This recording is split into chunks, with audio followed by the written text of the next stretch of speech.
अगर आप घर पर खाना बनाने के लिए एलपीजी गैस का इस्तेमाल करते हैं तो आपके लिए एक बड़ी खबर सामने आ रही है। 1 मई से गैस बुकिंग से जुड़े कई सारे बदलाव लागू हो सकते हैं। इन नियमों के तहत ओटीपी आधारित डिलीवरी अनिवार्य होगी और उज्ज्वला योजना के लाभार्थियों के लिए ई-केवाईसी जरूरी किया गया है। इसके अलावा ग्लोबल टेंशन के कारण एलपीजी कीमतों में बढ़ोतरी के बाद मई से फिर बदलाव की संभावना है।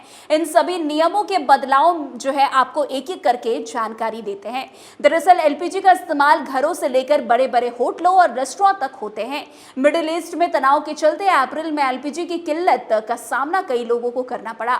अब 1 मई से एलपीजी से जुड़े कई सारे बदलाव होंगे, जिससे आम जनता को राहत मिलने की थोड़ी उम्मीद है। एलपीजी बुकिंग से लेकर कीमतों तक से जुड़े नियम 1 मई से लागू हो रहे हैं। ये बदलाव क्या क्या होंगे, इसे जानना आपके लिए बेहद जरूरी है। दरअसल Indian oil corporation, Bharat petroleum, Hindustan petroleum जैसी तेल कंपनियां 1 मई से नई नियम लागू करने की तैयारी में है। इन बदलाव से एलपीजी गैस की जमाखोरी, ब्लैक मार्केटिंग, गलत इस्तेमाल को रोकने का प्लान है। इससे असली उपभोक्ता तक गैस की सप्लाई आसान तरीके से पहुंच सकेगी और सिस्टम ज्यादा ट्रांसपेरेंट रहेगा।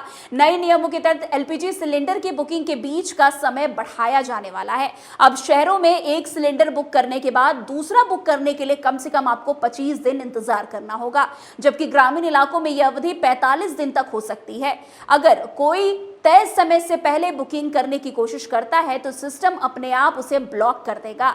आपको बता दें कि इजराइल ईरान तनाव के बीच ग्लोबल मार्केट में उतार चढ़ाव के चलते भारत में एलपीजी सिलेंडर की कीमतों पर असर पड़ा है।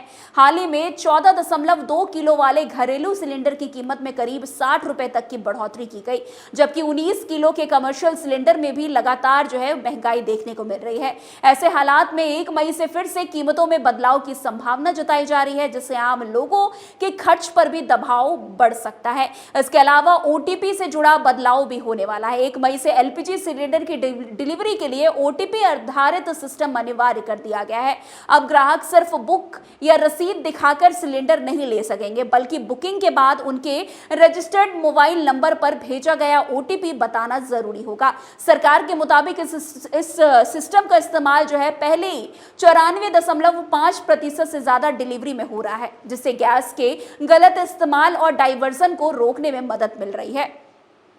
आपको जानकारी देते हुए बता दें कि सरकार ने प्रधानमंत्री उज्ज्वला योजना के लाभार्थियों के लिए आधार आधारित ई-केवाईसी अनिवार्य कर दिया है। जिन एलपीजी उपभोक्ताओं ने अभी तक ई-केवाईसी पूरा नहीं किया है, उन्हें यह प्रोसेस जल्द पूरा करना होगा, वरना उन्हें गैस सिलेंडर मिलने में परेशानी हो सकती है। सरकार ने साफ किया है कि यह नियम सिर्फ उन्हीं लोगों पर लागू होगा जिन्होंने पहले ई-केवाईसी नहीं कराया है। तेल सप्लाई की स्थिति को देखते हुए कच्चे तेल की सप्लाई में आई दिक्कतों के बाद भारतीय कंपनियां अब अमेरिका से अतिरिक्त एलपीजी मंगा रही है। इसकी डिलीवरी जून जुलाई के बीच होने की उम्मीद है। भारत में रोजाना करीब 80,000 टन एलपीजी की जरूरत होती है, जबकि घरेलू उत्पादन लगभग 46,000 टन है। वैसे सरकार ने कई बार जानकारी दी है कि उपभोक्ताओं को अपना registered mobile number LPG account से लिंक करना चाहिए। साथ ही 1 मई से पहले माई एलपीजी पोर्टल पर जाकर अपनी अगली बुकिंग की तारीख जरूर चेक कर ले, ताकि नए नियम लागू होने के बाद किसी भी तरह की परेशानी से खुद को बचाया जा सके।